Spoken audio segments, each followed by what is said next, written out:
경기도 포천시 일동면의 유명한 이동갈비 골목. 저녁 7시가 넘어가자 거리는 고기 굽는 연기와 냄새로 자욱했다. 그 중에서도 가장 규모가 크고 비싸기로 소문난 한 식당의 별채는 평소와 다른 긴장감이 감돌았다. 일반 손님은 받지 않은 채 육군 제육사단장 최만수 소장과 그 직속 부하들이 자리를 차지하고 있었기 때문이다. 불판 위에서는 최상급 소갈비가 지글거리는 소리를 내며 익어가고 있었다. 하지만 고기를 굽는 것은 식당 종업원이 아니었다. 짧게 깎은 머리에 바짝 얼어붙은 표정, 육사단 마크를 단 당번병 2명이 땀을 뻘뻘 흘리며 집게를 놀리고 있었다. 야, 김일병. 고기가 탔잖아. 눈을 어디다 두고 있는 거야? 최만수 소장이 젓가락으로 불판을 탁탁 치며 소리쳤다. 이미 소주 서너 병을 비운 그의 얼굴은 붉게 달아올라 있었다. 죄송합니다. 사단장님, 다시 굽겠습니다. 김일병이라 불린 병사가 사시나무 떨듯 떨며 탄 고기를 급히 건져냈다. 그 모습을 지켜보던 참모장 박철영 대령이 비릿한 웃음을 흘리며 최만수의 빈잔에 술을 채웠다. 사단장님, 애들이 군기가 빠져서 그렇습니다. 제가 나중에 따로 교육 좀 시키겠습니다. 자, 한 잔 받으십시오. 필승. 그래. 박 대령 자네밖에 없어. 요즘 애들은 영 싹수가 노랗단 말이야. 우리가 소위 때는 말이야, 선배들 눈빛만 봐도 재떨이가 날아다녔는데 세상 참 좋아졌어. 최만수는 술을 단숨에 털어놓고는 입가에 묻은 술방울을 손등으로 쓱 닦았다. 그리고는 메뉴판을 힐끔 보더니 주방 쪽을 향해 소리쳤다. 여기 육회 대자로 2개 더 가져와. 그리고 장부에 달아놔. 부식비 남은 거 있잖아. 명백한 횡령이었다. 병사들의 식판에 올라가야 할 부식비가 사단장과 참모들의 술안주로 변하는 순간이었다. 하지만 그 자리에 있는 누구도 토를 달지 않았다. 군수 참모가 난처한 표정으로 계산기를 두드리는 척하다가 슬그머니 고개를 끄덕였을 뿐이다. 박철영 대령이 눈치를 보며 은근슬쩍 말을 꺼냈다. 그나저나 사단장님 소식 들으셨습니까? 이번에 새로 오는 5군 단장 말입니다. 최만수의 미간이 확 구겨졌다. 씹던 고기를 거칠게 삼킨 그가 바닥에 침을 퇴뱉는 신용을 했다. 아, 그 707 출신 계집애? 이름이 강하은이라고 했나? 예, 맞습니다. 육사 수석 졸업에 707 특수임무단에서만 10년을 넘게 굴렀다더군요. 최연소 중장 진급이라며 육군 본부에서 난리도 아니랍니다. 난리 같은 소리 하고 있네. 낙하산이지, 낙하산. 여자가 별 3개를 단다는 게 말이 돼? 현장 지휘나 제대로 알겠어? 707에서 테러범 잡는답시고 뛰어다닌 거랑 야전 군단 지휘는 천지 차이야. 책상머리에 앉아서 서류나 보던 놈들이 뭘 알겠어. 최만수는 자신보다 계급이 높은 상관을 험담하는 것에 거리낌이 없었다. 그에게 강하은은 그저 운 좋게 진급한 애송이일 뿐이었다. 맞습니다. 우리 육사단이 어떤 부대입니까? 청성부대 아닙니까? 포천과 철원 바닥은 우리가 꽉 잡고 있는데 어디서 굴러먹던 여자가 와서 감나라 배나라 하겠습니까? 오면 신고식이나 호되게 치러줘야지요. 박 대령의 맞장구에 최만수가 껄껄 웃으며 그의 어깨를 팡팡 쳤다. 그래. 역시 박 대령이야. 내일 모레 부임이라지. 군단장 이취임식 끝나면 내가 아주 깍듯하게 모시는 척하면서 실무는 우리가 다 장악해버리면 그만이야. 허수아비로 만들어주지. 그들은 낄낄거리며 다시 건배를 제의했다. 자, 우리 육사단의 영원한 번영을 위하여. 필승, 필승. 유리잔이 부딪히는 경쾌한 소리가 방 안에 울려 퍼졌다. 그때였다. 구석에서 고기를 굽던 김일병의 손이 미세하게 떨렸다. 그는 오늘 아침 취사반장이 식자재가 부족해 콩나물국에 콩나물이 없다고 한숨 쉬던 모습을 기억했다. 병사들은 맛없는 똥국을 먹고 있는데 사단장이라는 작자는 병사들의 밥값으로 최고급 육회를 시키고 있었다. 분노가 치밀었지만 일개 병사인 그가 할 수 있는 일은 없었다. 그저 타지 않게 고기를 뒤집는 것뿐이었다. 박 대령이 불구스름한 얼굴로 김일병에게 눈길을 주었다.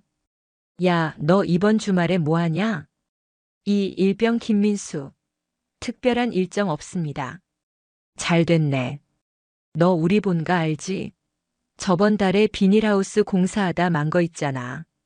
그거 이번 주말에 마무리 좀 해라. 내 동기놈 몇 명 더 데리고 와.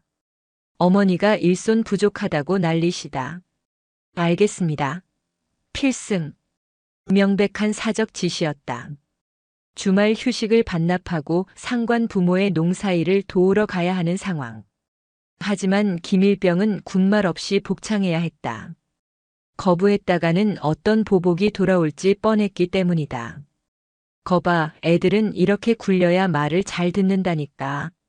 사단장님, 이번 주말에 비닐하우스 다 지으면 거기서 삼겹살 파티나 한번 하시죠. 물론 고기는 제가 준비하겠습니다. 보급관 놈 좀 쪼면 돼지고기 몇 박스는 나올 겁니다. 오, 좋아. 박 대령은 효자야, 효자. 탐욕과 불법이 판치는 술자리.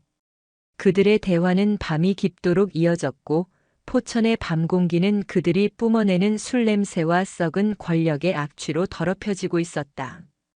그들은 몰랐다. 지금 이 순간 누군가가 그들의 모든 행각을 아주 가까운 곳에서 지켜보고 있다는 사실을. 식당 창문 너머 어둠이 짙게 깔린 주차장 구석에 검은색 세단 한 대가 조용히 서 있었다. 시동은 꺼져 있었지만 차 안에는 서늘한 눈빛이 번뜩이고 있었다. 다음 날 아침 경기도 포천 제5군단 사령부 연병장. 하늘은 잔뜩 찌푸려 있었고 간간히 빗방울이 떨어지는 궂은 날씨였다. 제5군단장 이취임식을 위해 도열한 병사들과 간부들은 흐트러짐 없는 자세로 서 있었지만 표정에는 지루함이 역력했다. 단상 위 전임 군단장과 악수를 나누고 지휘봉을 건네받는 새로운 인물. 대한민국 육군 역사상 최연소 여성 중장 강하은이었다.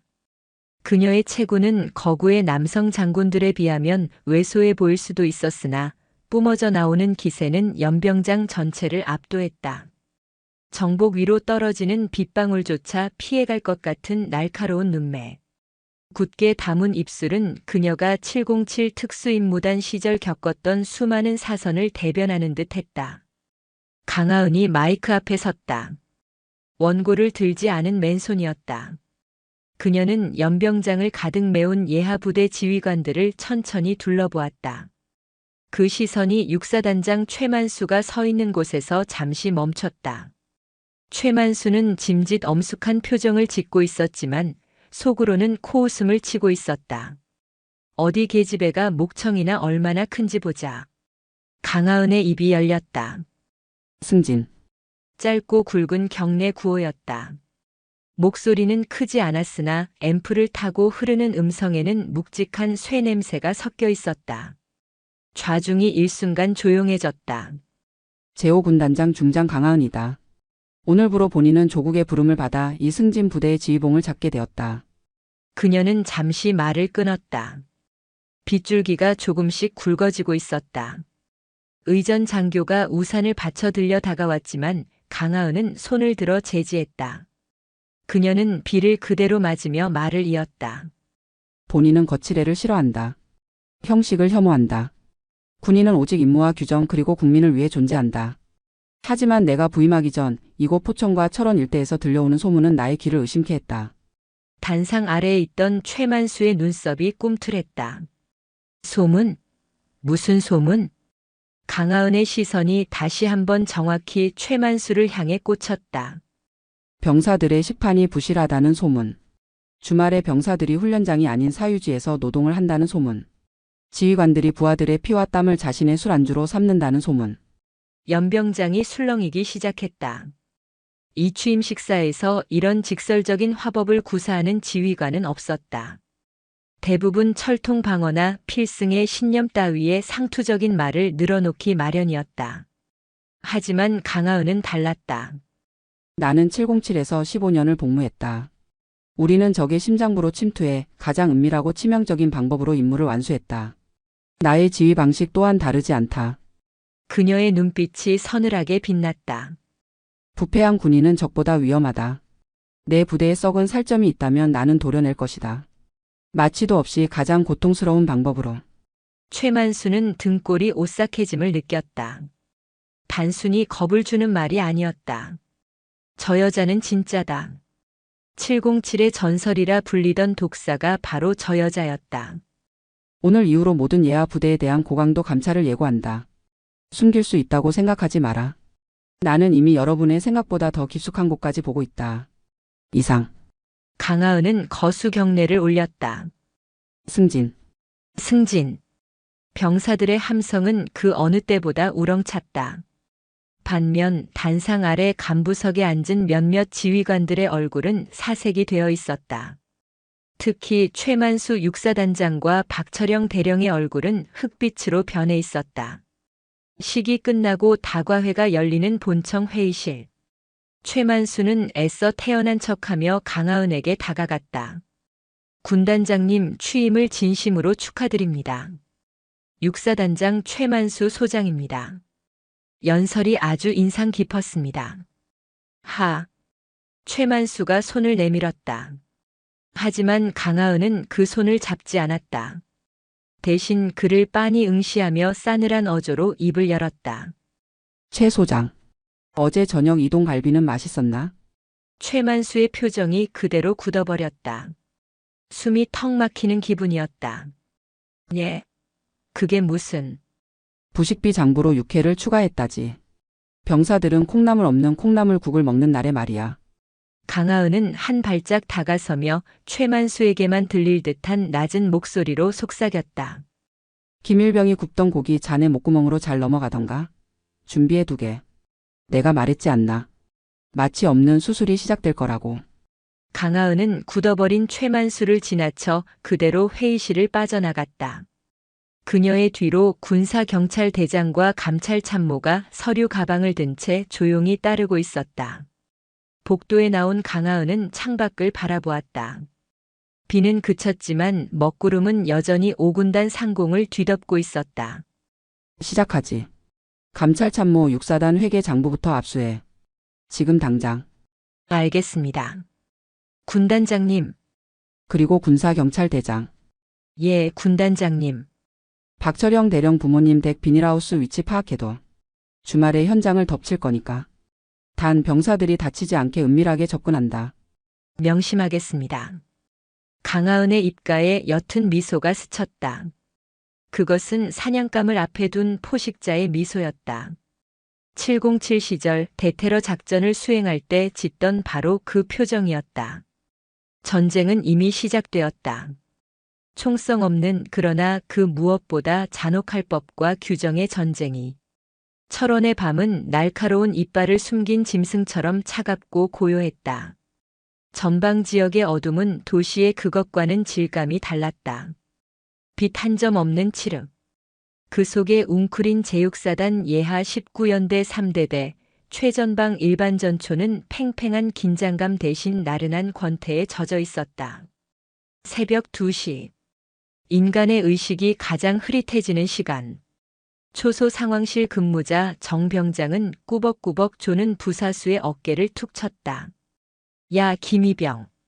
정신 안 차리냐? 순찰 시간이야. 흐암. 죄송합니다. 근데 오늘 당직 사관님 아까부터 행정반에서 주무시지 않습니까? 순찰 안 오실 것 같은데 말입니다. 김이병의 말대로였다. 당직 사관인 중대장은 저녁 점호가 끝나자마자 몸이 안 좋다는 핑계로 간이 침대에 드러누웠고 코를 고는 소리가 상황실까지 들려올 지경이었다. 정 병장은 혀를 쯧 찼다. 그래도 형식상 기록은 남겨야지. 가라로라도 적어. 정 병장이 상황일지에 이상 물을 적어 넣으려는 순간이었다. 끼익. 육중한 철문이 소름 끼치는 마찰음을 내며 열렸다. 정 병장은 반사적으로 고개를 들었다. 이 시간에 이곳을 찾을 사람은 없었다. 암구호도 되지 않고 불쑥 들어올 수 있는 사람은 더더욱 없었다. 누구십니까? 움직이면 쏜다. 암구호. 정 병장이 허둥지둥 총구를 겨눴다. 그러나 어둠 속에서 걸어 나온 인물을 확인한 순간 그는 숨이 턱 막혀 방아쇠에 건 손가락마저 얼어붙고 말았다. 비에 젖은 전투복. 별 3개가 박힌 계급장. 그리고 그보다 더 서늘한 눈빛. 제오 군단장 강하은 중장이었다. 수행원도 부관도 없었다. 오직 단신이었다. 707 특수임무단 시절 적진 한복판에 홀로 떨어져도 임무를 완수하고 돌아온다는 전설의 독사. 그녀가 지금 유령처럼 상황실 한복판에 서 있었다. 총구 내려. 아군이다. 낮지만 힘있는 목소리가 정 병장의 고막을 때렸다. 군단장님. 필승. 근무 중 이상 무. 정 병장은 너무 놀라 경례 구호조차 제대로 외치지 못했다. 강하은은 그의 경례를 받는 둥 마는 둥 하며 천천히 행정반 쪽으로 걸음을 옮겼다. 그녀의 군화 발소리가 젖은 바닥 위로 뚜벅뚜벅 울렸다. 당직사관은? 그게. 잠시 순찰 준비 중이십니다. 정 병장이 급히 거짓말을 했지만 강하은의 인매가 비틀렸다. 그녀는 대답 대신 행정반 문을 거칠게 열어젖혔다. 세상 모르고 자고 있는 중대장 강 대위의 모습이 적나라하게 드러났다. 책상 위에는 먹다 남은 컵라면 용기와 소주 팩 하나가 굴러다니고 있었다. 전방 부대에서 그것도 야간 경계 작전 중에 술이라니. 강하은은 잠든 강 대위의 귓가에 다가가 속삭이듯 말했다. 일어나게. 전쟁 났네. 으악. 뭐야. 전쟁이라고. 강 대위가 비명을 지르며 침대에서 굴러떨어졌다. 허둥지둥 전투모를 찾던 그의 눈에 뒷짐을 지고 자신을 내려다보는 강하은의 서늘한 눈동자가 들어왔다. 순간 그의 얼굴에서 핏기가 싹 가셨다. 군단장님? 어떻게 여기에? 자네가 꿈속에서 전쟁을 치르는 동안 나는 이 부대의 유령을 찾으러 왔지. 강하은은 의자를 끌어당겨 앉으며 턱짓으로 책상 위에 서류철을 가리켰다. 병력 현황판과 실제 근무자 명단 그리고 급여 지금 내역서 가져와. 지금 당장. 강 대위의 손이 덜덜 떨렸다. 그건 보안 규정상. 규정? 자네가 마신 저 소주 팩도 규정에 있는 건가? 10초 주지. 실시. 강하은의 말은 거역할 수 없는 절대적인 명령이었다. 강 대위는 울며 겨자 먹기로 금고를 열어 서류를 꺼냈다. 강하은은 707 시절 정보를 분석하던 날카로운 눈으로 서류를 훑어내려갔다. 종이 넘기는 소리만이 적막한 행정반을 채웠다. 잠시 후 강하은의 손이 멈췄다. 이상하군. 서류상 1중대 병력은 120명인데 오늘 저녁 급식 인원은 110명이야. 10명이 비는군. 그건 휴가자와 외박자가 있어서. 휴가자 명단은 여기 따로 있어. 그걸 제외하고도 10명이 비어. 그리고 여기 이민수 상병 외 9명. 이 친구들은 6개월째 파견 근무 중이라고 되어 있네. 강하은이 손가락으로 짚은 곳에는 사단 본부 파견이라는 글자가 선명했다. 사단 본부 어디로 파견을 갔지? 내가 오기 전 사단 인사처 기록을 다 보고 왔네만 이런 파견 명령서는 없었어. 강 대위는 입술을 깨물었다. 식은땀이 비오듯 흘러내렸다. 이건 뇌관이었다. 건드리면 육사단장 최만수까지 터지는 시한폭탄. 말 못하겠나? 그럼 내가 맞춰보지. 이 병사들 실제로 존재는 하는 건가? 강하은이 자리에서 일어났다. 그녀는 강 대위의 눈을 똑바로 응시하며 천천히 다가갔다. 압도적인 기세의 강 대위는 뒷걸음질 쳤다. 존재하지 않는 병사를 서류에만 올려놓고 그들의 월급과 생명수당을 누군가 가로채고 있지. 육사단장 최만수의 차명 계좌로 매달 꼬박꼬박 입금되더군. 내가 707에서 배운 게 뭔지 아나? 쥐새끼가 다니는 길은 반드시 흔적이 남는다는 거야. 군단장님. 저는 시키는 대로 했을 뿐입니다. 위에서 까라고 하니까. 강 대위가 바닥에 무릎을 꿇었다. 결국 공포가 충성심을 이겼다. 누가 시켰나? 박철형 대령인가? 맞습니다. 연대장님이랑 참모장님이. 그냥 명단만 관리하면 떡고물 좀 챙겨주겠다고. 증거는? 제 관물대 깊숙한 곳에 이중장부가 있습니다. 실제 병력과 유령 병력을 따로 관리한 노트입니다. 강하은은 만족스러운 듯 고개를 끄덕였다. 그녀는 주머니에서 소형 녹음기를 꺼내 보였다. 잘했어. 자네의 그 증언 아주 유용하게 쓸 거야. 물론 자네도 처벌은 피할 수 없겠지만 적어도 파면은 면하게 해주지. 협조에 대한 대가야. 강 대위는 안도와 절망이 뒤섞인 표정으로 장부를 꺼내 강하은에게 바쳤다. 낡은 대학 노트. 그 안에는 최만수와 그 하수인들이 지난 2년간 국방비를 어떻게 갉아먹었는지, 병사들의 피 같은 돈이 어떻게 그들의 유흥비로 사라졌는지 낱낱이 기록되어 있었다. 강하은은 노트를 품에 넣으며 차갑게 일갈했다. 오늘 밤 일은 누구에게도 발설하지 마라. 만약 최만수 귀에 들어가는 순간 자네는 공범이 아니라 주범이 될 테니까. 명심하겠습니다. 강하은은 뒤도 돌아보지 않고 막사를 나섰다. 새벽 공기가 차가웠지만 그녀의 가슴 속에서는 뜨거운 불길이 타오르고 있었다. 최만수, 내가 만든 유령들이 널 지옥으로 끌고 갈 거다. 어둠 속으로 사라지는 그녀의 뒷모습은 사냥을 끝내고 다음 먹잇감을 노리는 맹수와 같았다. 빗줄기가 다시 굵어지기 시작했다. 마치 육사단에 불어닥칠 피바람을 예고하듯이. 일요일 오후 경기도 포천시 가산면의 한적한 농가. 평화로운 주말이어야 할 이곳은 흡사강제 노역장을 방불케 했다. 야, 거기 비닐 좀 팽팽하게 당겨. 군대 밥 먹고 힘이 그것밖에 안 돼? 박철영 대령의 고함이 비닐하우스 안에 쩌렁쩌렁 울렸다.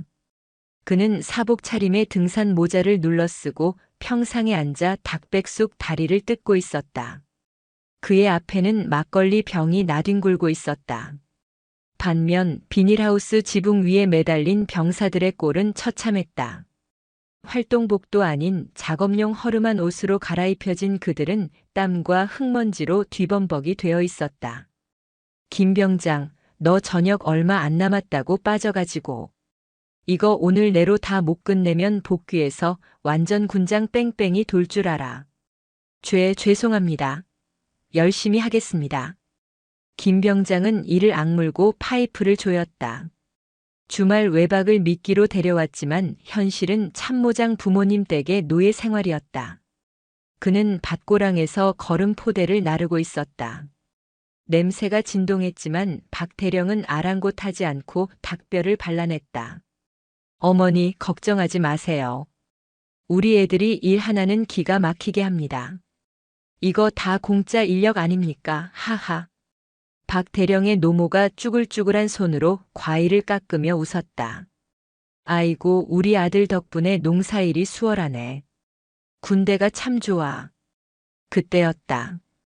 농로 저편에서 흙먼지를 일으키며 검은색 승합차 2대가 달려왔다. 군용 차량 번호판이 아닌 일반 번호판을 단 차량이었다. 차는 비닐하우스 입구에 급정거했다. 누구야? 주차를 저 따위로 하고. 박 대령이 인상을 쓰며 일어났다.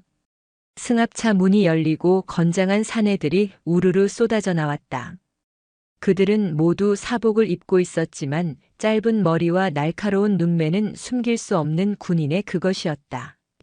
5군단 군사경찰 대헌병대 수사관들이었다.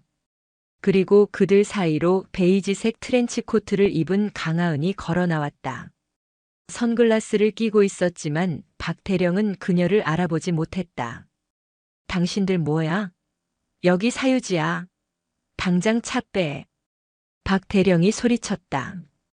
강하은은 대꾸 없이 천천히 그에게 다가갔다. 그러고는 선글라스를 벗어 주머니에 꽂았다. 날씨가 좋군 박대령. 농사 짓기 딱 좋은 날씨야. 박대령의 눈이 휘둥그레졌다. 손에 들고 있던 닭다리가 바닥으로 툭 떨어졌다. 구 군단장님? 아니, 강하은 중장님? 복장이 아주 편해 보여. 부대에서는 볼 수 없는 여유로움이군. 강하은은 주변을 둘러보았다. 지붕 위에서 얼어붙은 병사들, 거름 포대를 든 기밀병, 널브러진 술병들. 이건 오해십니다. 애들이.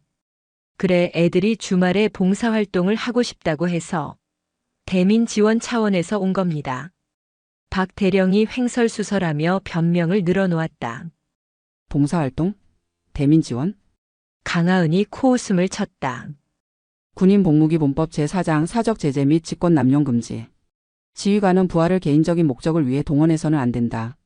대민 지원은 정식 공문을 통해 지자체의 요청이 있을 때만 가능하다. 자네 포천시청에 공문 보냈나? 그게 급하게 오느라 절차를 무시한 게 아니라 자네가 왕이라서 무시한 거겠지. 강하은이 손짓했다. 뒤에 대기하던 수사관들이 캠코더와 카메라를 들고 현장을 촬영하기 시작했다. 찰칵찰칵. 셔터 소리가 박대령의 심장을 난도질했다. 자, 잠깐. 그만 찍어. 이거 인권 침해야. 박대령이 카메라를 막으려 달려들었지만 건장한 수사관에게 가로막혔다. 강하은은 벌벌 떨고 있는 병사들에게 시선을 돌렸다. 병사들 전원하던 일 멈추고 내려와. 병사들이 쭈뼛거리며 눈치를 보았다. 박 대령이 눈을 부라리며 그들을 노려보았다. 내 명령이 안 들리나? 내려와. 지금 이 시간부로 박철형 대령의 지휘권은 없다. 너희들의 지휘관은 나다. 강하은의 호통에 병사들이 그제야 서둘러 내려왔다. 김일병이 울먹이며 강하은 앞으로 다가왔다. 구 군단장님, 저희 영창 가는 겁니까? 강하은은 주머니에서 손수건을 꺼내 김일병의 흙 묻은 얼굴을 닦아주었다. 차가웠던 그녀의 표정이 잠시 부드러워졌다. 아니, 너희는 피해자다. 죄는 명령한 자가 받는 법. 그녀는 다시 박 대령을 향해 돌아섰다. 눈빛은 다시 매섭게 변해 있었다. 박철형 대령. 자네를 직권남용 및 군수품 횡령 교사 혐의로 긴급 체포하진 않겠어. 대신 참고인 조사를 위해 군단 헌병대로 동행해줘야겠네. 이봐요, 군단장. 내가 누군지 알아? 나 육사 출신이야. 내 동기들이 국방부에 깔렸어. 감히 나를 건드려? 박 대령이 악을 썼다. 동기? 국방부? 강하은이 한 걸음 더 다가갔다. 그녀의 키는 박 대령보다 작았지만 그 위압감은 거인과도 같았다. 어제 새벽 내가 최전방 초소에서 아주 재미있는 장부를 하나 발견했지.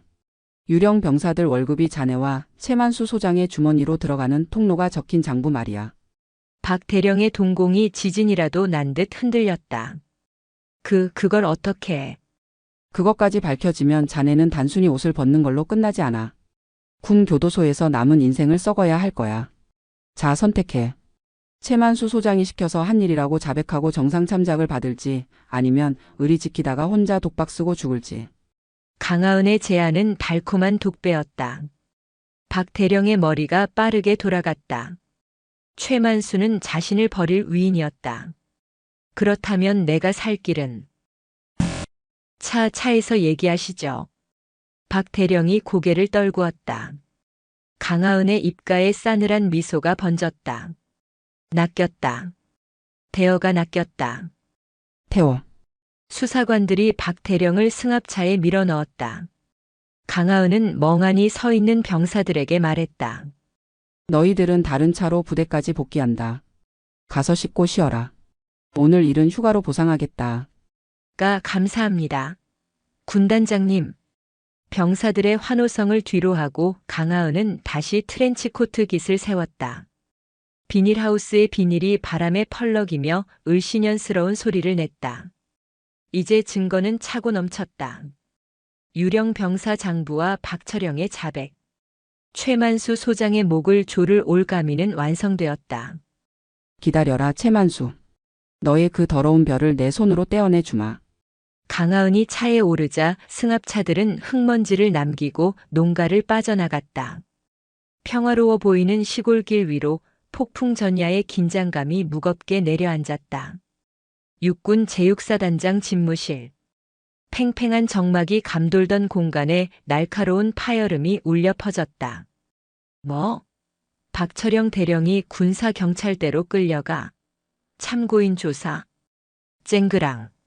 최만수 소장이 던진 크리스털 재떨이가 벽에 부딪혀 산산조각이 났다. 파편이 사방으로 튀었지만 앞에 서 있던 정작전 참모와 인사참모는 감히 피할 생각조차 하지 못한 채 고개를 푹 숙이고 있었다. 최만수의 얼굴은 붓다 못해 검보라색으로 변해 있었다. 목에 핏대가 터질 듯 꿈틀거렸다. 그래서 박 대령 그 자식이 입을 열었대, 안 열었대. 그걸 알아오라고 보냈더니 꿀먹은 벙어리처럼 서 있기만 할 거야? 최만수가 책상을 쾅 내리쳤다. 인사참모가 기어 들어가는 목소리로 대답했다. 그게 군단 군사경찰대 쪽에서 보안을 얼마나 철저히 하는지 접근조차 불가능합니다. 면회도 금지되었고 변호사 선임도 아직 안 된다고 합니다. 다만 뭐? 뜸 들이지 말고 똑바로 말해. 박 대령이 비닐하우스 현장에서 강하은 군단장 차에 제 발로 타는 걸 봤다는 목격담이 있습니다. 표정이 아주 체념한 듯한 표정이었다고 합니다. 최만수는 다리에 힘이 풀린 듯 의자에 주저앉았다. 박철영은 자신의 모든 비리를 알고 있는 금고직이었다. 횡령한 공금의 세탁 경로, 차명 계좌 비밀번호, 심지어 내연녀에게 사준 아파트 명의까지 박철영의 손을 거치지 않은 것이 없었다. 이런 젠장. 배신자 새끼. 내가 진급시켜준 은혜도 모르고. 최만수는 떨리는 손으로 담배를 꺼내 물었다. 불을 붙이는 손이 심하게 떨려 라이터 불이 몇 번이나 헛돌았다. 겨우 담배 연기를 깊게 빨아들이자 독한 니코틴과 함께 비릿한 생존 본능이 되살아났다. 이대로 당할 수는 없었다. 강하은은 규정과 법을 내세우는 707 출신의 독종이다. 전공법으로는 승산이 없다. 그렇다면 방법은 하나뿐이다. 흙탕물 싸움. 최만수의 눈초리가 뱀처럼 가늘어졌다. 그는 책상 서랍 깊숙한 곳에서 대포폰을 꺼냈다. 그리고 인사참모와 정작전 참모를 향해 손짓했다. 야, 니들 이리 가까이 와봐. 참모들이 쭈뼛거리며 다가오자 최만수가 목소리를 낮춰 씹어뱉듯 말했다. 지금부터 작전 변경이다. 방어가 아니라 공격으로 간다. 강하은 그 여자 약점이 딱 하나 있어. 뭔지 아냐? 참모들이 서로의 눈치를 보며 고개를 저었다. 여자라는 거. 그리고 707 출신이라는 거. 이걸 엮는 거야. 최만수는 펜을 들어 이면지에 거칠게 글씨를 써내려갔다. 히스테리, 가혹행위, 무리한 감찰, 부대 사기 저하. 지금 당장 육군본부 익명 게시판, 국방 헬프콜, 그리고 군 인권 관련 시민단체에 투서를 넣어. 내용은 이렇게 쓴다. 신임 군단장이 부임하자마자 자신의 권위를 세우기 위해 죄 없는 간부들을 범죄자 취급하며 몰아세우고 있다. 특히 밤마다 술을 마시고 부하들을 호출해 폭언을 일삼는다는 내용을 섞어. 사단장님. 하지만 그건 사실이 아니지 않습니까? 강 군단장님은 술을 입에도 안 대신다고 들었습니다. 정작전 참모가 조심스럽게 반문했다. 최만수가 피식 웃으며 담배 연기를 그의 얼굴에 뿜었다. 이 멍청한 새끼야. 사실이 중요한 게 아니야. 의욕이 중요한 거지. 별 3개짜리 여자가 밤마다 술 먹고 히스테리 부린다는 소문이 돌면 진실 여부를 떠나서 옷 벗겨지는 건 시간 문제야. 육군 본부 놈들은 시끄러운 걸 제일 싫어하거든. 최만수의 눈이 광기로 번들거렸다. 그리고 하나 더. 육사단 예하 전부대의 지시에 강하은 군단장이 방문하면 일부러 실수하는 척해라. 경례도 엉터리로 하고 보고도 버벅거려.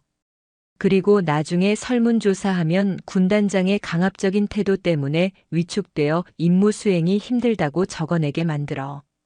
이것은 명백한 하극상이자 군 기강을 뿌리째 흔드는 짓이었다. 하지만 벼랑 끝에 몰린 쥐새끼들은 배를 갈라서라도 고양이를 물어뜯기로 작정한 것이다. 박 대령놈이 불기 전에 강하은의 힘을 빼놔야 해. 감찰? 웃기지 마라 그래. 내가 먼저 그 여자를 감찰 대상으로 만들어버릴 테니까. 그날 밤부터 인터넷 군 관련 커뮤니티와 육군 본부 민원실에는 정체불명의 투서가 빗발치기 시작했다. 제오 군단장의 갑질을 고발합니다. 여 군단장의 히스테리에 숨을 못 쉬겠습니다. 강하은 중장 707 시절 방식 강요하며 인격 모독. 내용은 자극적이고 구체적이었다. 마치 현장에서 겪은 듯한 생생한 묘사가 곁들여져 있었다. 물론 모두 최만수의 부하들이 창작해낸 소설이었다. 소문은 발 없는 말이 되어 삽시간에 전방부대를 휩쓸었다. 다음 날 아침 5군단 사령부. 복도를 지나가는 참모들의 표정이 심상치 않았다. 수군거리는 소리가 곳곳에서 들려왔다. 강하은의 집무실 앞을 지키던 부관조차 난처한 표정으로 태블릿 PC를 들여다보고 있었다. 강하은이 출근했다. 그녀의 표정은 평소와 다름없이 차분했다. 하지만 집무실 문을 열고 들어선 그녀의 책상 위에는 육군 본부 감찰실에서 내려온 사실 확인 요청서가 놓여 있었다. 부관이 조심스럽게 말을 꺼냈다. 군단장님, 지금 인터넷 여론이 좋지 않습니다. 육군 본부에서도 해명을 요구하고 있습니다. 공식 입장을 발표하셔야 할 것 같습니다. 강하은은 자리에 앉아 요청서를 천천히 집어들었다. 음주폭언, 권력 남용. 기가 막힌 단어들의 향연이었다. 그녀는 서류를 내려놓고 창밖을 바라보았다. 육사단 방향, 그곳에서 피어오르는 검은 연기가 보이는 듯 했다. 최만수 소장. 생각보다 더 저급하게 나오는군. 그녀의 목소리에는 분노 대신 싸늘한 경멸이 담겨 있었다. 해명? 아니. 해명은 죄지은 자가 하는 것이다. 강하은은 수화기를 들었다. 군사경찰대장, 감찰참모, 법무참모. 지금 즉시 내 방으로 집합. 짧은 명령. 그러나 그 무게는 천근만근이었다. 쥐새끼들이 찍찍거리며 갉아먹은 구멍. 강하은은 그 구멍을 통해 놈들의 목덜미를 낚아챌 준비를 마쳤다. 전쟁의 양상이 바뀌었다. 이제는 단순한 비리 수사가 아니었다. 명예를 건, 아니 군인으로서의 존재 가치를 건 전면전이었다. 5군단장 집무실. 대형 모니터에는 육군 본부 게시판에 올라온 악성 민원 글들이 띄워져 있었다. 군사경찰대장, 감찰참모, 법무참모가 긴장된 표정으로 강하은의 지시를 기다리고 있었다. 강하은은 천천히 커피 잔을 내려놓았다. 잘 보게. 이것들이 바로 육사단장 최만수가 보낸 초대장이야. 초대장이라니요? 이건 명백한 음해이자 명예훼손입니다. 당장 사이버 수사대를 투입해서 작성자를 색출하고 강력하게 대응해야 합니다. 법무참모가 흥분하여 목소리를 높였다. 하지만 강하은은 고개를 저으며 손가락으로 모니터 화면의 한 구석을 가리켰다. 작성 시간을 봐. 새벽 2시, 3시, 4시. 일정한 간격으로 올라왔지. 그리고 문체. 군 생활의 회의감을 느낍니다. 죽고 싶습니다. 감성 파리식 호소. 강하은의 눈빛이 매섭게 빛났다. 이건 일반 병사들이 쓴 게 아니야. 병사들은 이 시간에 휴대폰을 반납하거나 자고 있어. 이 시간에 자유롭게 인터넷을 할 수 있는 건 당직 근무를 서는 간부거나 개인 사무실이 있는 지휘관급이지. 아, 참모들이 탄성을 내뱉었다. 군사경찰대장. IP 추적 결과 나왔나? 예, 군단장님 예상대로입니다. 게시글의 8알이 포천시 일동면의 한 PC방에서 작성되었습니다. 그리고 나머지 2할은 육사단 사령부 내 공용 인터넷망입니다. PC방 CCTV 확보했나? 했습니다. 화면을 띄우겠습니다. 모니터 화면이 바뀌고 어두운 PC방 내부 영상이 나타났다. 구석진 자리 모자를 눌러 쓴 사내 2명이 키보드를 두드리고 있었다. 화질이 흐릿했지만 그들이 입고 있는 점퍼 등판에 새겨진 마크는 선명했다. 제6사단 청성부대 마크. 저놈들. 최만수 소장의 당번병과 운전병 아닙니까? 감찰 참모가 소리쳤다. 빙고. 사단장이 시키니 억지로 나와서 소설을 쓰고 있었겠지. 결제 내역을 확인해 보니 최만수 소장의 법인 카드로 결제됐더군. 멍청하게도 말이야. 강하은이 자리에서 일어났다. 이걸로 혐의가 하나 더 추가됐군. 군형법 제92조 무고죄. 그리고 정보통신망법 위반. 횡령과 직권남용에 이어 아주 화려한 라인업이야. 그녀는 벽에 걸린 5군단 관할 지도를 바라보았다. 육사단의 예하 연대와 대대들이 붉은 점으로 표시되어 있었다. 놈들은 내가 이 투서 때문에 위축되어서 감찰을 멈추거나 방어적으로 나올 거라고 생각했겠지. 하지만 그건 오산이야. 나는 707에서 적이 공격해 올 때 오히려 그 틈을 파고들어 숨통을 끊는 법을 배웠다. 강하은이 지휘봉으로 육사단 본부를 가리켰다. 작전명 거미줄. 지금 이 시간부로 감찰부와 군사경찰대의 가용 인력을 총동원한다. 육사단 사령부 예하 3개 연대본부 그리고 직할 때까지. 동시에 들이닥친다. 동시 압수수색 말씀이십니까? 규모가 너무 큽니다. 육군 본부 승인이. 승인은 내가 책임진다. 증거 인멸할 시간을 주면 안 돼. 놈들이 내 뒷담화를 퍼뜨리느라 정신이 팔려 있는 지금이 기회다. 문서고 컴퓨터 하드디스크 회계장부 차량 운행일지. 종이 쪼가리 하나 남기지 말고 싹 긁어와. 알겠습니다. 충성. 참모들이 우렁차게 대답하고 뛰어나갔다. 강하은은 혼자 남은 집무실에서 전투복 상의를 고쳐 입었다. 자, 그럼 나는 주인공을 만나러 가볼까? 잠시 후 육사단 예하 보급 수송대대. 최만수의 최측근이 대대장으로 있는 곳이자 횡령한 물품을 빼돌리는 중간 기지 역할을 하는 곳이었다. 강하은의 지휘 차량이 위병소를 통과하자 비상이 걸렸다. 대대장이 버선발로 뛰어나왔다. 구 군단장님, 방문 예정에 없으셨는데. 불시에 오는 게 감찰이지. 자네 밥은 먹고 다니나? 강하은은 대꾸할 틈도 주지 않고 곧장 식당으로 향했다. 점심시간이었다. 병사들이 식판을 들고 줄을 서 있었다. 식단표에는 제육볶음이라고 적혀 있었지만 실제 배식대에는 고기 부스러기 몇 점이 떠다니는 뻘건 국물뿐이었다. 강하은은 국자를 들어 국을 휘저었다. 고기는 거의 없고 양파와 양배추만 가득했다. 이게 제육볶음인가? 야채볶음인가? 아, 그게 오늘 고기 납품 업체의 사정으로. 대대장이 땀을 뻘뻘 흘리며 변명했다. 강하은은 식판을 든 병사 한 명을 불렀다. 평소에도 이렇게 나오나? 병사는 대대장의 눈치를 보며 우물쭈물했다. 그때 대대장 뒤에 서 있던 주임원사가 병사에게 눈을 부라리며 헛기침을 했다. 압박이었다. 강하은이 그 모습을 놓칠 리 없었다. 주임원사. 목이 안 좋으면 의무대에 가서 눕게. 여기서 병사 협박하지 말고. 주임원사가 흠칫하며 뒤로 물러섰다. 강하은은 병사의 어깨를 다독이며 부드럽게 말했다. 괜찮다. 사실대로 말해. 내가 너를 지켜준다. 약속하지. 병사는 강하은의 눈을 보았다. 그 눈빛은 흔들림 없이 단단했다. 병사는 용기를 내어 입을 열었다. 아닙니다. 평소에는 이것보다 더 안 나옵니다.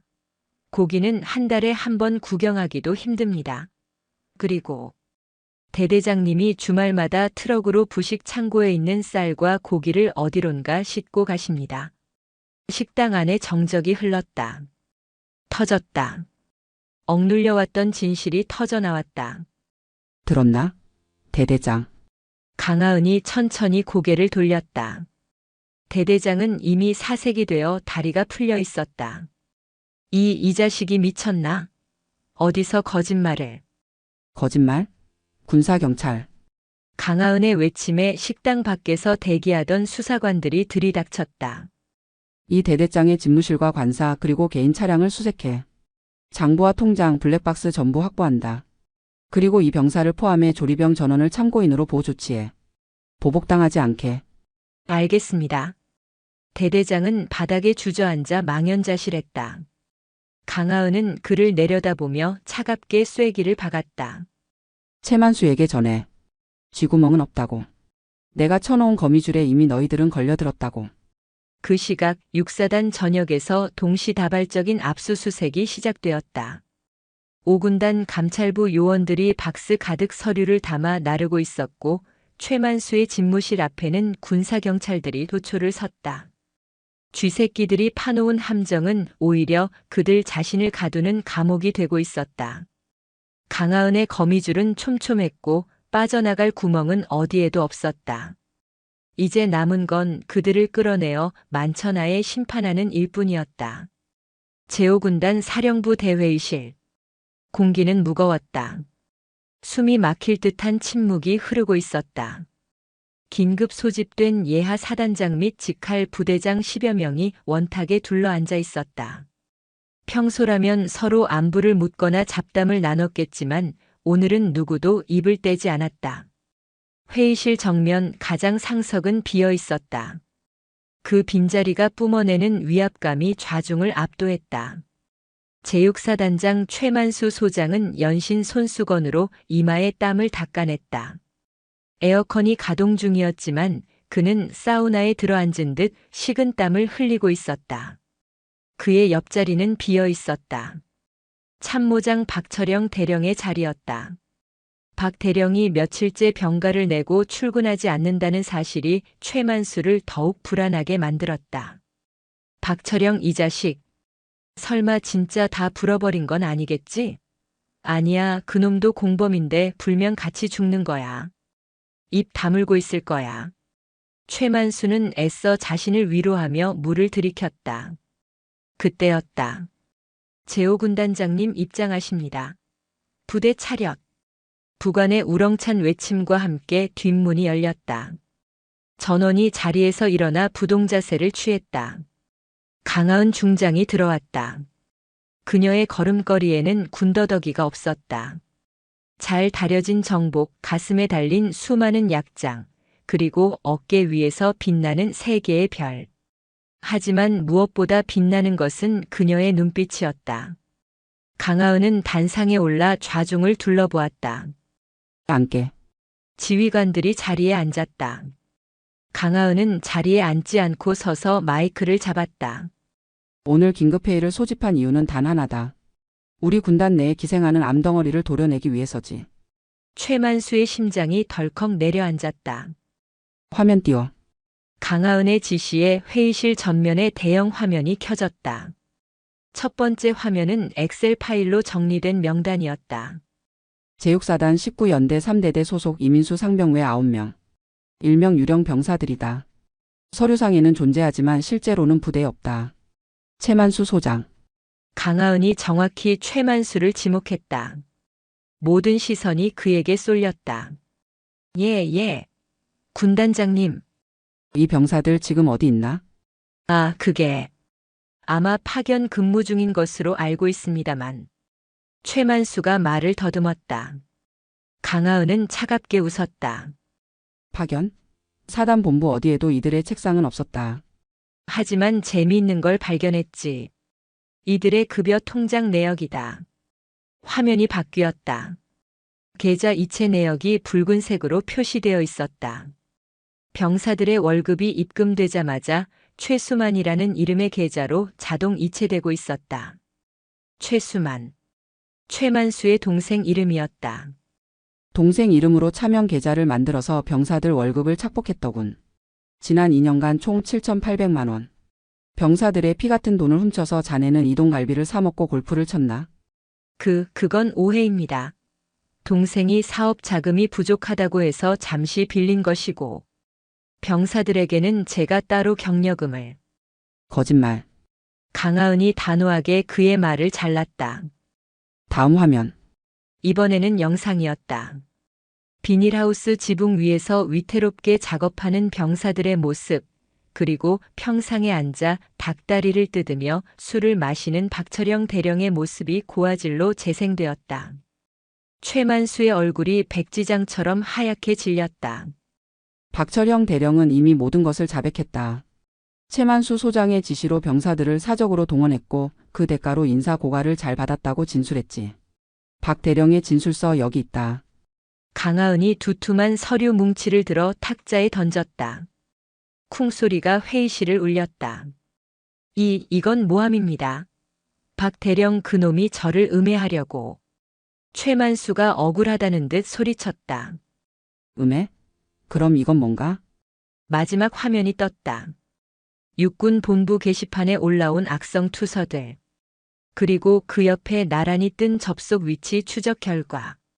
포천시 일동면 PC방, 그리고 육사단장 집무실. 나를 향한 인신공격, 성희롱, 허위사실 유포. 이 모든 글이 자네의 집무실과 자네 부하들이 있는 PC방에서 작성되었다. 자네의 법인 카드 결제 내역까지 확보했지.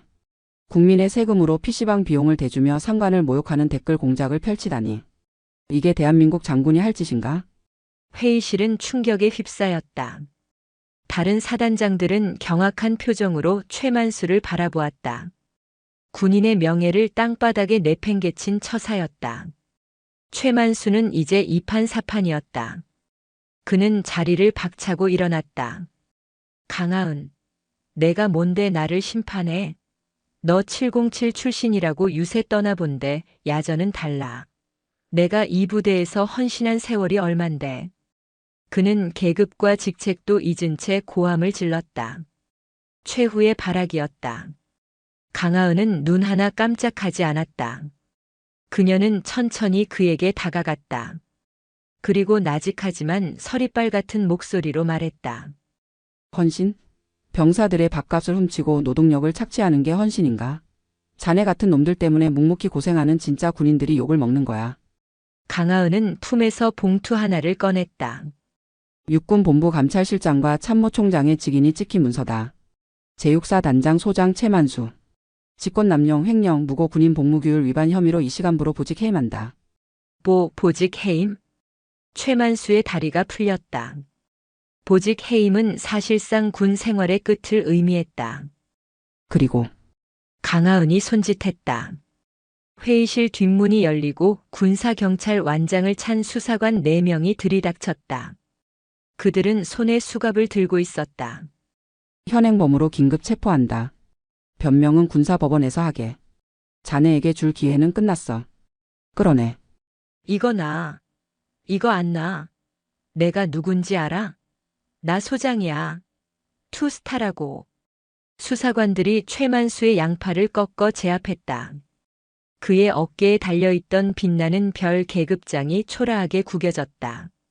그는 발버둥 쳤지만 건장한 수사관들의 힘을 당해낼 수는 없었다.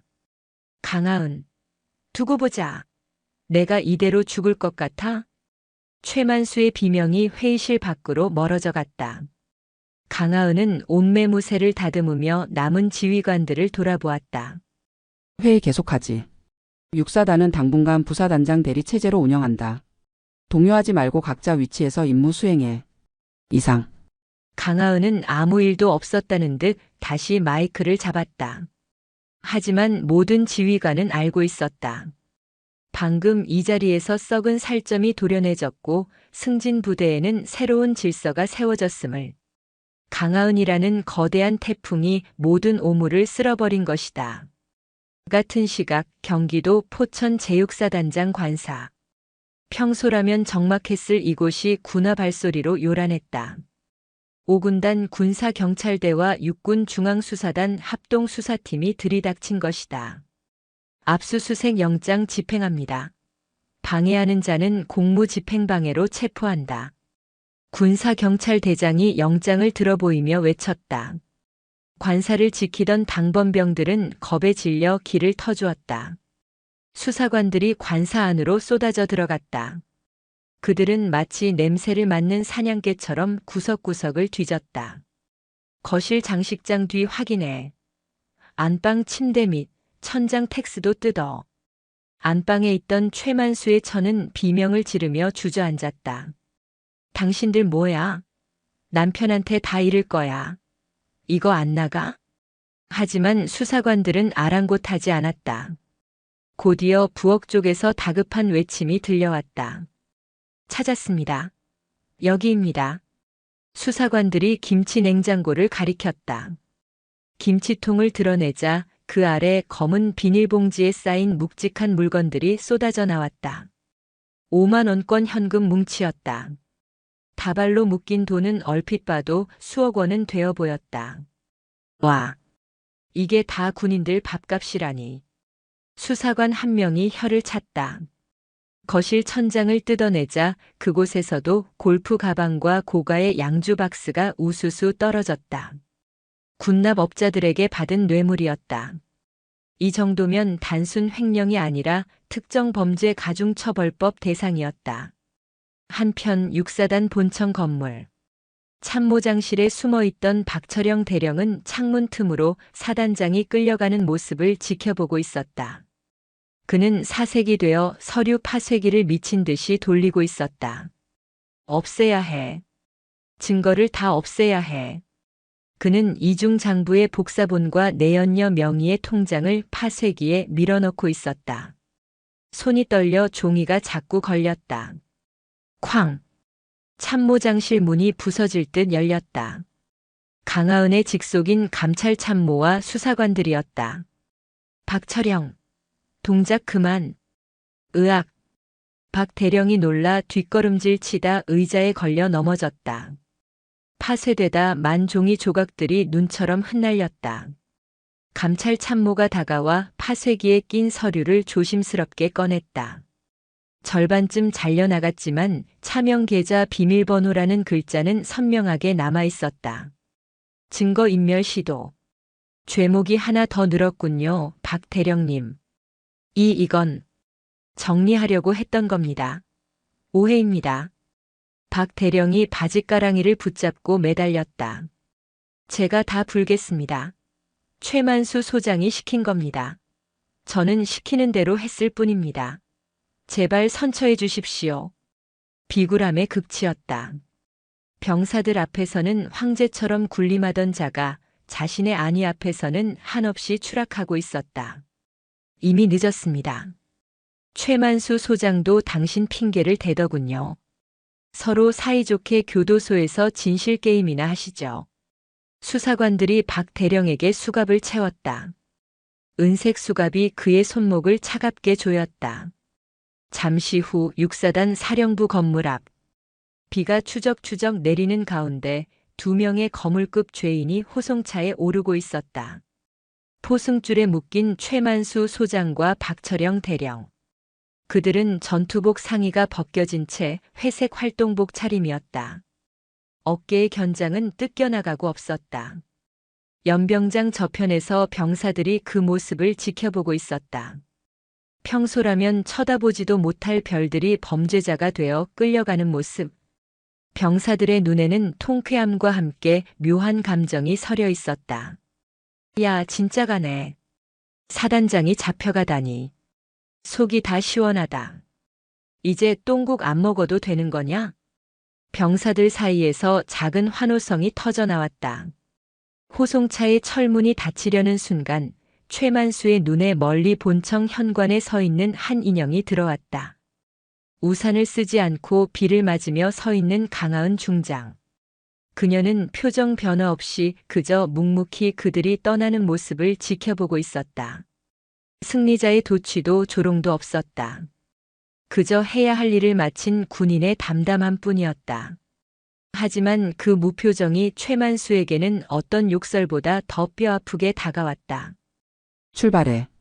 강하은의 짧은 무전 지시에 호송차가 엔진 소리를 내며 움직이기 시작했다. 육군 교도소라고 적힌 버스가 위병소를 빠져나갔다. 그 뒤를 따라 군사 경찰의 순찰차들이 경광등을 번쩍이며 호위했다. 강하은은 차가 시야에서 완전히 사라질 때까지 자리를 뜨지 않았다. 빗물이 그녀의 뺨을 타고 흘러내렸다. 그것은 썩은 환부를 도려내고 흐르는 피와도 같았고 오랫동안 고통받았던 육사단 땅을 씻어내는 정화수와도 같았다. 군단장님 들어가시죠. 감기 드십니다. 부관이 우산을 씌워주었다. 강하은은 깊은 숨을 내쉬었다. 아니, 조금 더 있겠다. 비 냄새가. 이제야 좀 시원하군. 악취는 사라졌다. 썩은 고기 냄새도 탐욕의 냄새도 비에 젖은 흙내음만이 포천의 공기를 채우고 있었다. 별들은 추락했다. 가장 추잡하고 불명예스러운 모습으로. 하지만 그들이 떨어진 자리에는 다시 새로운 싹이 틔울 준비를 하고 있었다. 강하은은 주먹을 꽉 쥐었다. 아직 끝난 게 아니었다. 무너진 기강을 바로 세우고 상처받은 병사들의 마음을 치유하는 일. 그것이 그녀에게 남은 진짜 임무였다. 2달 후 국방부 고등군사법원 대법정. 방청석은 발 디딜 틈이 없었다. 군 인권센터 관계자들, 언론사 기자들, 그리고 무엇보다 육사단에서 복무 중인 병사들의 부모님들이 자리를 가득 메우고 있었다. 팽팽한 긴장감 속에 재판부의 입정을 알리는 소리가 울렸다. 모두 기립. 재판장과 군 판사들이 입장하고 곧이어 피고인석으로 2 남자가 들어왔다. 최만수와 박철영이었다. 그들의 모습은 처참했다. 화려했던 장군의 견장과 영관급 장교의 정복은 온데간데 없었다. 누런 수의를 입고 가슴에는 수인 번호가 박혀 있었다. 2달간의 구치소 생활로 살이 쏙 빠져 광대뼈가 도드라졌고 머리는 하얗게 센 채 헝클어져 있었다. 포천의 왕으로 군림하던 위세는 찾아볼 수 없는 초라한 노인과 중년 남성일 뿐이었다. 검찰관이 공소장을 낭독하기 시작했다. 피고인 최만수는 제6사단장으로 재직하며 병사 급식비 등 공금 3억 2천만 원을 횡령하고 직권을 남용하여 부하들에게 사적 노무를 강요하였으며 죄목을 나열하는 데만 10분이 넘게 걸렸다. 방청석에서는 한숨과 욕설이 터져나왔다. 저런 나쁜 놈들. 우리 아들이 밥도 못 먹고 고생했다니. 장군이 아니라 도둑놈들이네. 재판장이 정숙을 요청하고 나서야 소란이 가라앉았다. 최만수 측 변호인이 자리에서 일어났다. 군 법무관 출신의 전관 변호사였다. 그는 능글맞은 표정으로 변론을 시작했다. 재판장님, 피고인은 평생을 국가에 헌신한 군인입니다. 횡령이라 하신 금액은 부대 운영을 원활하게 하기 위한 경력금 명목으로 사용되었으며 사적 노무 또한 지휘관과 부하 간의 유대 강화를 위한 친목 도모 활동이었습니다. 다소 규정을 어긴 부분은 있으나 이는 관행적인. 관행? 방청석 맨 앞줄에서 차가운 목소리가 들려왔다. 강하은 중장이었다. 그녀는 증인 자격으로 출석해 있었다. 정복 차림의 그녀는 앉아있는 것만으로도 법정을 압도했다. 변호인이 당황하며 말을 더듬었다. 지 증인. 아직 발언권이. 재판장이 강하은을 바라보았다. 그녀의 눈빛을 본 재판장은 고개를 끄덕였다. 증인 발언하십시오. 강하은이 천천히 증인석으로 걸어나갔다. 그녀는 피고인석의 최만수를 똑바로 응시했다. 최만수는 그녀의 눈을 피하며 고개를 푹 숙였다. 변호인은 방금 횡령을 경력금이라고 했고 착취를 친목 도모라고 했습니다. 707 특수임무단 시절 우리는 적의 목을 베는 훈련을 받았습니다. 하지만 아군의 등을 찌르는 법은 배우지 않았습니다. 강하은은 품에서 USB 하나를 꺼내 들어 보였다. 이 안에는 최만수 소장이 경력금으로 썼다는 돈이 룸살롱과 골프장에서 어떻게 쓰였는지 그 날짜와 시간이 정확히 기록된 CCTV 영상이 담겨 있습니다. 그리고 친목 도모라던 비닐하우스 공사 현장에서 병사들이 고통스러워하는 음성이 담겨 있습니다. 법정이 술렁였다.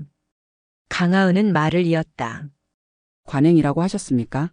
범죄가 반복되면 그건 관행이 아니라 악습입니다. 그리고 군대에서 악습은 적군보다 더 무서운 내부의 적입니다.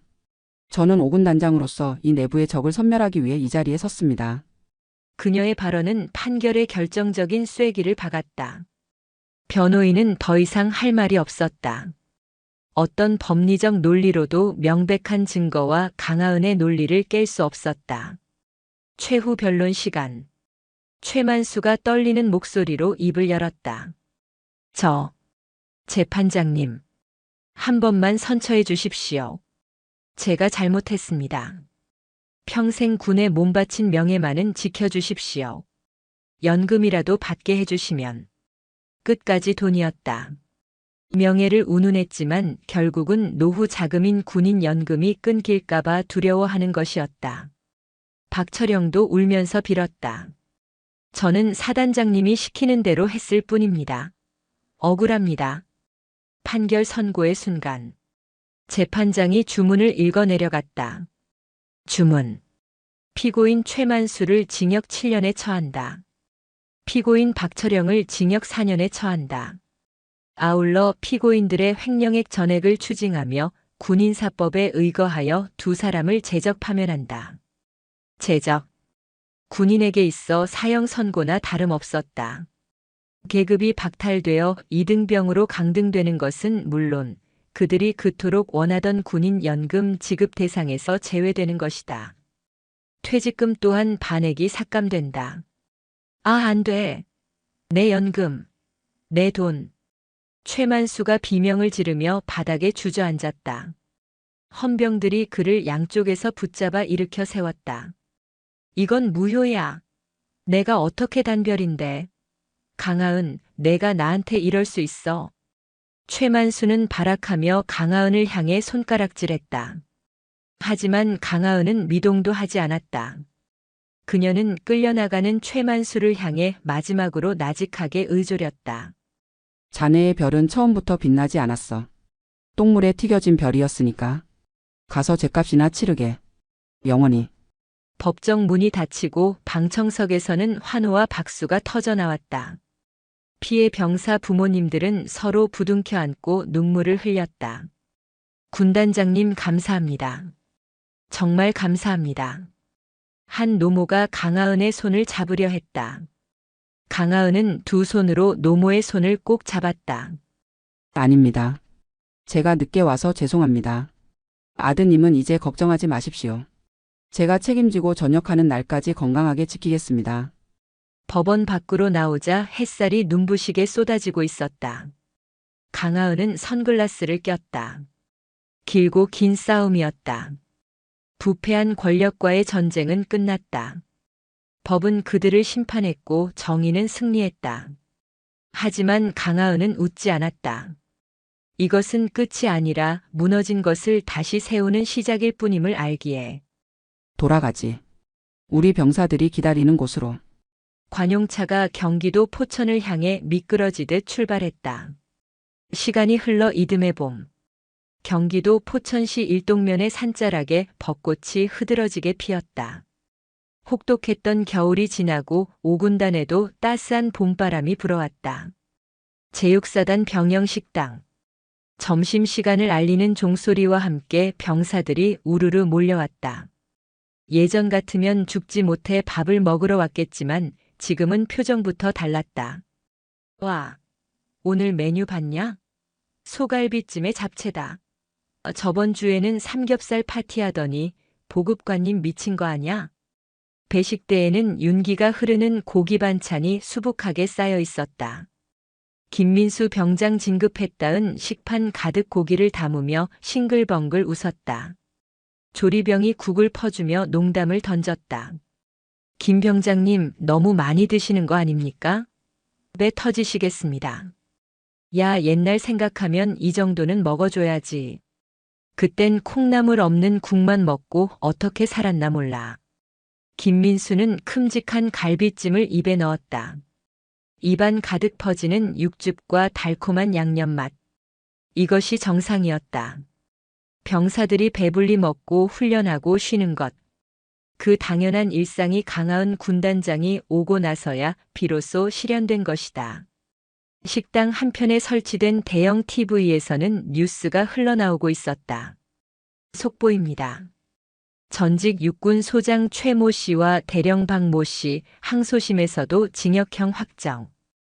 대법원 상고 포기로 형이 확정되어 육군교도소에서 일반 교도소로 이감. 화면에 모자이크 처리된 최만수의 얼굴이 나왔다. 병사들은 밥을 먹다 말고 환호성을 질렀다. 꼴 좋다. 거기서 콩밥이나 실컷 먹어라. 정의 구현이다 진짜. 그 시각 5군단장 집무실. 강하은은 창가에 서서 연병장을 내려다보고 있었다. 병사들이 축구를 하고 있었다.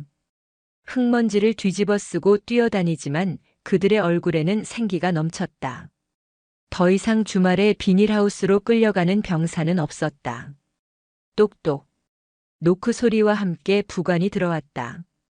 군단장님 커피 드십시오. 강하은은 커피 잔을 받아들었다. 향긋한 원두 향이 코끝을 스쳤다. 고맙네. 부대 현황은? 네. 육사단 전투력 측정 결과 군단 내 1위를 달성했습니다. 사기가 오르니 훈련 성과도 자연스럽게 따라오는 것 같습니다. 그리고 이거. 부관이 편지 뭉치 하나를 책상 위에 올려놓았다. 이게 뭔가? 전역한 병사들과 현역 병사 부모님들이 보낸 감사 편지입니다. 군단장님 덕분에 아들이 군대 가는 걸 두려워하지 않게 되었다고. 강하은은 편지 하나를 집어들었다. 삐뚤빼뚤한 글씨로 존경하는 강하은 장군님께라고 적혀 있었다. 그녀의 입가에 옅은 미소가 번졌다. 훈장보다 대통령 표창보다 더 값진 포상이었다. 내가 한 게 아니야. 원래 그래야 했던 걸 돌려놓은 것뿐이지. 그녀는 편지를 소중히 서랍에 넣었다. 최만수와 박철형은 이감되었나? 네. 오늘 오전부로 민간 교도소로 이송되었습니다. 연금 박탈 처분도 완료되었고요. 이제 그들은 빈털터리 전과자일 뿐입니다. 강하은은 고개를 끄덕였다. 모든 것이 마무리되었다. 썩은 뿌리는 뽑혔고 땅은 다시 다져졌다. 이제 이 땅에서 자라날 나무들은 곧게 뻗어나갈 것이다. 그때 집무실 직통 전화가 울렸다. 합참의장이었다. 충성. 5군 단장 강하은입니다. 알겠습니다. 준비하겠습니다. 짧은 통화를 마친 강하은의 눈빛이 다시 매섭게 빛났다. 부관이 긴장하며 물었다. 무슨 일이십니까? 북부 전선에서 이상 징후가 포착됐다. 707 시절 솜씨를 다시 발휘해야 할지도 모르겠군. 그녀는 마시던 커피 잔을 내려놓고 정모를 집어들었다. 전 병력 비상 소집 대기. 나는 지휘 통제실로 간다. 알겠습니다. 승진. 부관이 힘차게 격려했다. 강하은은 거울을 보며 옷매무새를 가다듬었다. 어깨 위에 별 3개가 봄 햇살을 받아 찬란하게 빛났다. 그녀는 다시 전장으로 나아간다. 부하들의 밥그릇을 지키는 싸움은 끝났지만 이제는 국가의 안위를 지키는 더 큰 싸움이 기다리고 있었다. 그녀가 집무실을 나서는 뒷모습 위로 포천의 맑고 푸른 하늘이 끝없이 펼쳐져 있었다. 그것은 진정한 군인 강하은이 만들어낸 승진의 봄이었다.